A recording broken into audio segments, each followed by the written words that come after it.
ગુજરાતની રમતગમતની ઓળખને આંતરરાષ્ટ્રીય મંચ સુધી લઈ જવાના ઉદ્દેશ સાથે ગુજરાત ગ્લેડિએટર્સ સત્તાવાર ટીમ અને જર્સીનું લોન્ચિંગ કરવામાં આવ્યું હતું. જીટો પ્રીમિયર લીગ 2026માં ગુજરાત ગ્લેડિએટર્સ ગુજરાતનું પ્રતિનિધિત્વ કરશે અને લીગનું આયોજન 24 ઓગસ્ટથી 5 સપ્ટેમ્બર સુધી 2026 દરમિયાન કોલંબો શ્રીલંકામાં થશે. ગુજરાત ગ્લેડિએટર્સ ટીમના માલિકી કંપની ચિંતામણી એન્ટરટેનમેન્ટ પ્રાઇવેટ લિમિટેડના માલિક નીતિન મહેતાએ જણાવ્યું હતું કે ગુજરાત ગ્લેડિએટર્સ માટે ખેલાડીઓની પસંદગી પ્રક્રિયામાં સમગ્ર ભારતમાંથી 300થી વધુ ખેલાડીઓએ ભાગ લીધો હતો. વિવિધ તબક્કાની પસંદગી પ્રક્રિયા બાદ ખેલાડીઓને અંતિમ ટીમમાં સ્થાન આપવામાં આવ્યું છે. હવે આ 25 ખેલાડીઓ કોલંબો ગુજરાતના નામ અને ઓળખ સાથે મેદાનમાં ઉતરશે.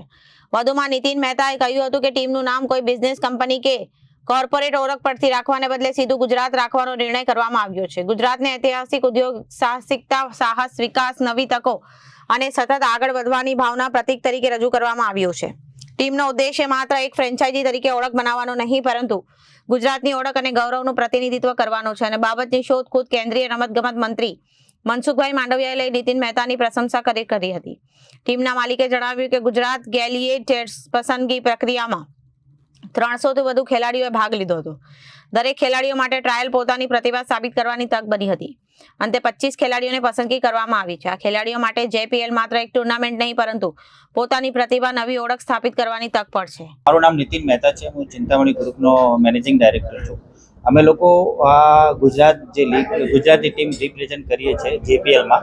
એ જૈન કમ્યુનિટીને આગળ લાવવા માટે અને જૈન પ્લેયરને એક એવો મોકો મળે કે એ IPL ના રમી શકે, ઇન્ડિયા નહીં રમી શકે, તો એનું એક પ્લેટફોર્મ ઊભું કરીએ છીએ કે સારા ટેલેન્ટેડ પ્લેયર હોય એમને એક જૈન કમ્યુનિટીના માધ્યમથી એક સારો એક એવો પ્લેટફોર્મ મળે કે એ માધ્યમથી એમનું સપનું પૂરું કરી શકે છે.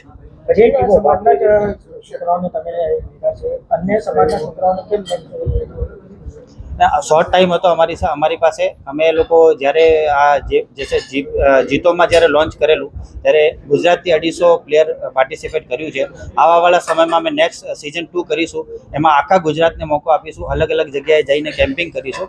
ને એથી આ જે અમે ફર્સ્ટ ટુર્નામેન્ટ છે, અમારો બી ફર્સ્ટ અનુભવ છે, એ અમે શ્રીલંકામાં કરીએ છીએ. ત્યાંથી અમને જે રિસ્પોન્સ મળશે એ હિસાબે અમે ઇન્ડિયાની અંદર સિટી વાઇઝ આખું કરીશું.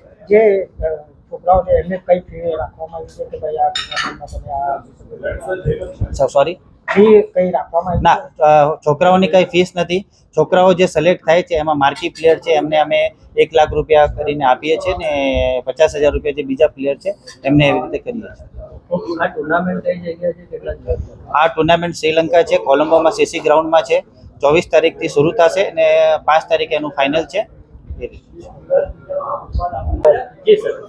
આજે જે જીતો પ્રીમિયર લીગની ગુજરાત ગ્લેડિયર્સની ટીમ છે એનું જર્સી લોન્ચ છે સાંજે, અને અત્યારે આપણે પ્રેસ કોન્ફરન્સમાં છે. એક મારા માટે કે પાર્થિવ પટેલ માટે બહુ એક પ્રાઇડની વસ્તુ છે કે ગુજરાતની ટીમને મને રેપ્રેઝેન્ટ કરવાનો મોકો મળ્યો છે.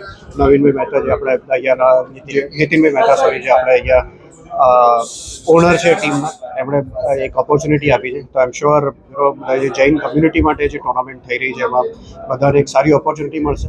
અને આવું જે વર્લ્ડમાં બહુ જ ઓછી કમ્યુનિટી કરતી હોય છે, અમારી જીતો એક લાર્જેસ્ટ કમ્યુનિટી છે કે જે આવી રીતે બધાને રિપ્રેઝેન્ટ કરી રહી છે અને બધાને સ્ટેજ આપી રહી છે છોકરાઓને રમવા માટે.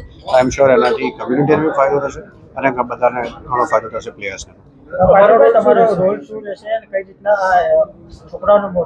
મારો રોલ એક ટીમના ફેસ તરીકેનો છે. એટલે હું આજે સવારે પ્રેક્ટિસમાં પણ ગયો હતો. એટલે જ્યારે જરૂર પડે ત્યારે બધાને એક મોટિવેશન તરીકે કામ કરવાનું અને સમજવાનું કે એ લોકોને કેવી રીતે ઇમ્પ્રૂવ થઈ શકે, તો એવી રીતનો આ મારો રોલ છે.